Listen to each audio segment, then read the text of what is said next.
நம்ம என்ன ஜூஸ் போட போகிறோம் அப்படின்னாக்க பீட்ரூட் ஜூஸ் தான். இது உடம்புக்கு ரொம்ப நல்லது. ரத்தம் இல்லாதவங்கெல்லாம் இது ஒன்றுட்டு ஒரு நாள் எடுத்துக்கிட்டாங்கன்னா ரொம்ப நல்லாயிருக்கும். நமக்கு தலைமுடியும் நல்லா வளர்ந்து வரும். உடம்புக்கும் அவ்வளோ தெம்பு. நம்ம டீ காஃபி சாப்பிட்றத விட இந்த மாதிரி ஜூஸ் போட்டு சாப்பிட்டோம் காலையில் வெறும் வயிற்றில் அப்படின்னாக்கா அவ்வளோ நல்லா இருக்கும். நமக்கு வயிறுக்கும் நல்லா இருக்கும். வயிற்றில் புண்ணு இன்னும் இருந்தாலும் கூட ஆறி போயிடும். இது ரொம்ப நல்லது. வாங்க வீடியோக்குள்ளே போயிடலாம். நான் ஒரு பீட்ரூட் எடுத்திருக்கேன். இதை நல்லா நம்ம தோல் சீவிக்கலாம்.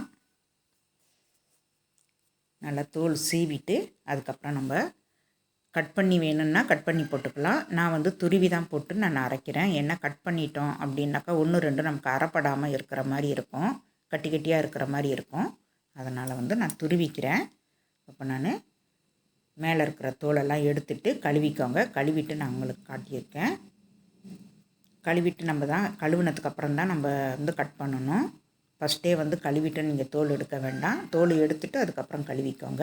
நான் 2 கட் பண்ணியிருக்கேன்.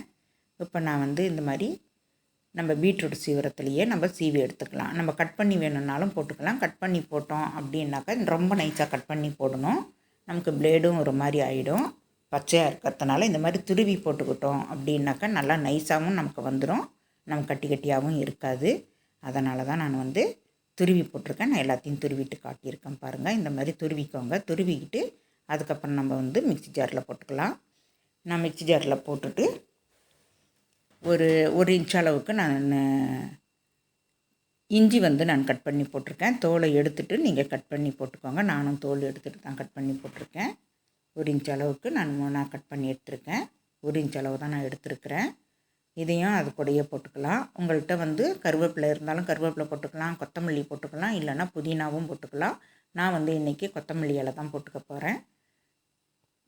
நிறையா போடாதீங்க. சும்மா 1-2 இலை அந்த அளவுக்கு மட்டும் போட்டுக்கோங்க. ரொம்ப இலை போட்டிங்க அப்படின்னா நமக்கு கொத்தமல்லி வாசம் வந்துடும். அந்த இலையோட சாறு வாசனம் தான் வரும். அதனால் சும்மா நம்ம சாம்பிளுக்கோசரம் கொஞ்சமாக அப்படி போட்டுக்கணும். ஒரு 4 இலை 3 இலை போட்டுக்கிட்டிங்கன்னா போதும். இப்போ நான் மிக்ஸி ஜாரில் போட்டு நல்லா ஃபைன் பேஸ்ட்டாக அரைச்சிட்டேன். இப்படி நம்ம துருவி போட்டோம் அப்படின்னா தான் நமக்கு நல்லா அரைப்பட்டு வரும். அதனால் நான் துருவி போட்டேன். தண்ணி விட்டாமல் நான் அரைச்சிட்டு அதுக்கப்புறம் கொஞ்சமாக தண்ணி விட்டு அரைச்சிக்கோங்க. தண்ணி விட்டு கொஞ்சோண்டு அரைச்சிக்கலாம். நமக்கு அப்போ தான் நல்லா அறவும் பட்டு வரும். நான் இப்போ நமக்கு எவ்வளோ தண்ணி வேணுமோ அந்த அளவுக்கு நம்ம தண்ணி விட்டுக்கலாம். நான் இது 3 பேர் குடிக்கிற அளவுக்கு நான் இன்றைக்கி போட்டிருக்கேன். 3 பேர் குடிக்கிற அளவுக்கு நான் ஒரு 1/2 லிட்டர் அளவுக்கு தண்ணி விட்டுருக்கேன். அரைச்சிட்டு நான் தண்ணி விட்டுக்கலாம். ஃபஸ்ட்டே நீங்கள் 1/2 லிட்டர் தண்ணியை விட்டு அரைச்சிங்கன்னா நமக்கு வெளியிலெல்லாம் தெரிச்சு வந்துடும். அதனால் கொஞ்சமாக தண்ணி விட்டு அரைச்சிக்கோங்க. அரைச்சிட்டு அதுக்கப்புறம் நீங்கள் தண்ணி விட்டு நம்ம கலந்து இந்த மாதிரி வடிகட்டிக்கலாம். ஜன்னியில் போட்டு நல்லா வடிகட்டி எடுத்துக்கலாம். நல்லாவே வடிகட்டிக்கோங்க. இந்த மாதிரி கரண்டி வச்சு நம்ம அமுத்தி விட்டோம் அப்படின்னா அதில் இருக்கிற ஜூஸ் எல்லாம் நமக்கு கீழே இறங்கி வந்துடும். இது கூட நான் ஒரு 1/2 எலுமிச்சம்பழம் நான் பிழிஞ்சு விட்டுக்கிறேன். ஃபஸ்ட்டே நான் பிழிஞ்சு விடலை. அது நமக்கு தண்ணியில் அந்த சக்கையில் நமக்கு போயிடும் அந்த புளிப்பு தன்மை. அதனால் நான் லாஸ்ட்டில் எலுமிச்சம்பழத்தை நான் பிழிஞ்சு விட்டுக்கிறேன்.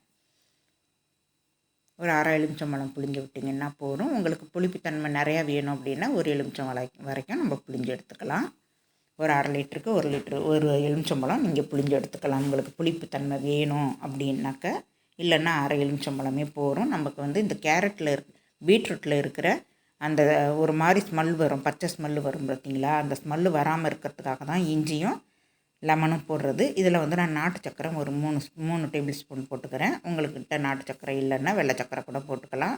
ஏன்னா பீட்ரூட்டே நமக்கு ஸ்வீட்டாக தான் இருக்கும். நம்ம தண்ணி விடுறோம் பார்த்தீங்களா? அதுக்கோசரம் தான் நம்ம சக்கரை போட்டுக்கிறோம். இந்த வீடியோ உங்களுக்கு பிடிச்சிருந்ததுன்னா லைக் பண்ணுங்கள், ஷேர் பண்ணுங்கள், சப்ஸ்கிரைபர் பண்ணுங்கள். மறக்காமல் பெல் பட்டன் அமுக்குங்க. இந்த ஜூஸ் நம்ம டெய்லியும் குடிச்சிக்கலாம். இந்த ரத்த சோகை அப்படின்றவங்க நமக்கு டெய்லியும் கூட குடிச்சிக்கலாம். இல்லை அப்படின்னாக்கா வாரத்தில் 3 நாள் அப்படி குடிச்சிக்கோங்க. அதுவும் உங்களுக்கு முடியலன்னா வாரத்தில் 1 நாளாவது குடிச்சிக்கோங்க. அது உடம்புக்கு ரொம்ப நல்லது. ஜில்லுன்னு குடிக்கணும், உங்களுக்கு ஜில்லுன்னு குடிக்கணும் போல் இருக்குது அப்படின்னாக்கா ஐஸ் க்யூப்பும் போட்டுக்கலாம். இல்லை அப்படின்னா ஃப்ரிட்ஜில் ஒரு 1 மணி நேரம் வச்சுட்டு இருந்துட்டு கூட நீங்கள் குடிக்கலாம். அப்போ இன்னும் கூட நல்ல டேஸ்ட்டாக இருக்கும். தேங்க்யூ.